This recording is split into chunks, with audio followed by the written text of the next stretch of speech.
мо ҳоло дар қабристони Тегели шаҳри Берлин қарор дорем, ки макони охирати коргардони тоҷик Бахтиёр Худойназаров аст. Чунваз шумо дӯсти наздики Бахтиёр будед. Чаро маҳз Берлин ҷои охирини кору зиндагии ӯ шуд? Ему нравился этот город. На самом деле этот город бахтиёр ба Берлин муҳаббат дошт. Ин шаҳр як рамзи демократияи кул ва озодӣ буд. Тотальную, наверное, демократию, свободу. бахусус барои касе ки аз собиқи иттиҳоди шӯравӣ омадаву дигар девори Берлин ҳам вуҷуд надошт. Да, тем более для человека оттуда, как мы всегда говорим. барои касе ки ба қавле аз он ҷо буд, ӯ барои кору эҷод ва зиндагиаш илҳом мегирифт. ғизояш ҳамин буд. ӯ мегуфт ки гардиши шабонгоҳӣ дар шаҳрро дӯст медошт, рафта купрукҳоро тамошо мекард. аҷиб буд ки купрукҳои оҳании садсоларо дӯст медошт. Лет, наверное, не менее как 100 назад. баъзе саҳнаҳои филми Братан ҳам ба ёд меоянд, ки қатору роҳи оҳанӣ зиёд дошт. бале, бисёр дӯст медошт. чунки худаш ҳам марди роҳ буд.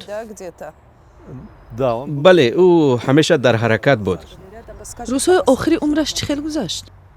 Ну, как известно, от болезни не застрахован никто. ҳеҷ кас аз беморӣ эмин нест. бемории сахту мудҳиш ӯро дар 49-солагӣ бурд. ин бемории табобатнашаванда буд, гӯем ҳам мешавад. мардонавор пушти сар мекард. Переносил он её, на удивление, стойко. бемориашро медонист? Он знал свой диагноз, но он не показывал своим видом, что он медонист, вале ҳеҷ гоҳ нишон намедод ки азоб мекашад. рӯҳаш қавӣ буд. то охирин лаҳзаи умраш рӯҳаш пурқувват буд.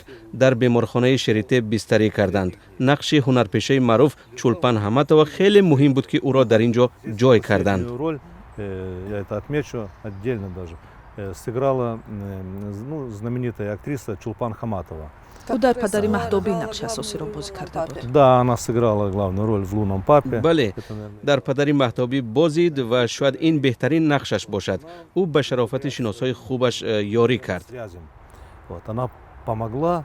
ӯ як созмони хайрия ҳам дорад. Да, благодаря своему фонду. бале, ба шарофати ин созмонаш ӯ ба Бахтиёр дар як утоқи тозаву озода ва шароити хубу роҳате фароҳам кард ва дӯстону наздикону модараш ҳам метавонистанд ҳамеша дар наздаш бошанд.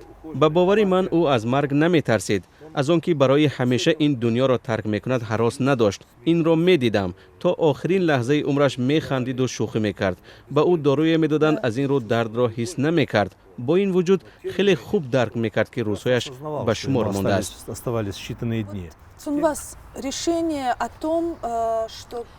чӣ хел шуд ки қарори дар Берлин гур карданаш қабул шуд? на дар Душанбе, на дар Москав, ки он ҷо ҳам солҳои зиёде зиндагӣ кардааст. ин қарорро тавре гуфта будед, худаш қабул карда буд. Да. Мы чувствовали, что он скоро уйдет. бале, мо ки ҳис мекардем ба зудӣ мегузарад, аз ӯ рӯйрост пурсидем. дар куҷо мехостӣ ки ба хок супоремад? ба ӯ пешниҳод кардем ки интихоб кунад. Берлин, Москав ва ё ба Душанбе фиристем. ӯ Берлинро интихоб кард. чаро? намедонам чаро. нагуфт, фақат гуфт ки дар Берлин ба хок супоред. Он сказал: я хочу быть похороненным в Берлине. солҳои охири пеш аз маргаш сари чиҳо кор мекард? кадом кораш нотамом монд?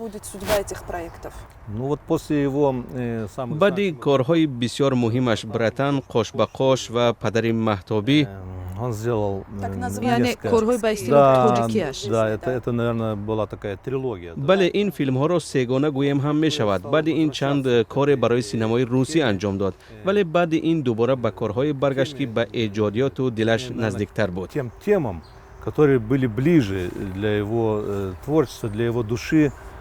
кадом корҳо ва чаро онҳо муҳим буданд? Да, это очень важно в смысле того, аз он ҷиҳат что муҳим ки ба одами эҷодкор як илҳоми лозим аст. манбаи илҳом аслу решаҳояш буд. эҳтимолан дар як марҳила дарк кард ки аз аслаш канда шудааст. Подпитка идет от корней. Наверное, он в какой-то момент посчитал, что он от корней довольно сильно оторвался. Вы имеете в виду манзуратон баъди давраи падари маҳтобӣ дар Русия аст? российском кино? Да. Игровые его фильмы. Бале. Это в Да. ожидании ин моря, филмҳои это чашм бароҳи баҳр, танкер Да, танго. но танкер танго, бале, танкер танго, костюм ё шик дугонаҳои майёр Соколов шик дар ишо филми буда. чашм бароҳи баҳр ӯ аллакай ба мавзӯи осиёи миёна баргашт. ин филм дар бораи фоҷиаи экологии баҳри арал қисса мекард.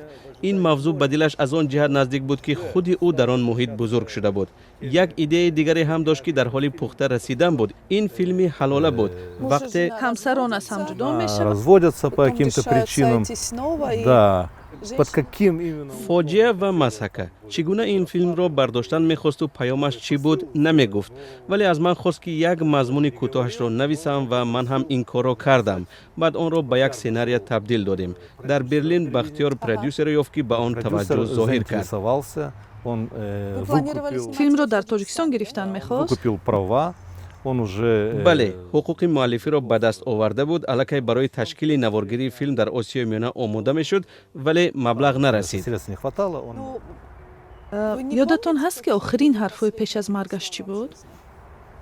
Самые последние слова. охирин гапашро ба модараш гуфт. ӯ гуфт ки модар, ин охири кор аст. Сказал так: мама, это конец.